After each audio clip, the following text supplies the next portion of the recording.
அதிகமாக பேசப்படாத அன்பு அப்படின்னு ஒன்று இங்கே இருக்குதுன்னா அது அக்கா தம்பி 2 பேருக்குள்ள இருக்கிற அழகான ஆர்ப்பாட்டமே இல்லாத அந்த அன்பை சொல்லலாம். ஒரு வயசு வரைக்கும் சின்ன பசங்களாக இருக்கும்போது ஒருத்தருக்கு ஒருத்தர் விட்டு கொடுக்காம ஒரு ஃப்ரெண்ட்ஸு மாதிரி இருப்பாங்க. அப்புறம் ஒரு வயசு வந்ததுக்கப்புறம் நீயா நானா அப்படின்னு போட்டுக்கிட்டு சண்டை போட்டுக்கிட்டு அடிச்சுக்கிட்டு ஒரு டொம்மச்சேரி மாதிரி இருப்பாங்க. பட் அங்கே பியூட்டி என்னன்னா ஒருத்தருக்கு ஒருத்தர் அப்போ கூட யாருக்கிட்டையும் விட்டு கொடுக்கவே மாட்டாங்க.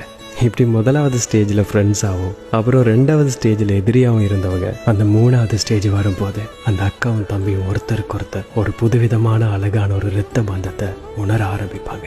ஒரு தாய்க்கு நிகரான பாசத்தை கொடுக்குற ஒரு பொண்ணா தம்பிக்காக அந்த அக்கா ரொம்ப நேச்சுரலாக மாறுவா.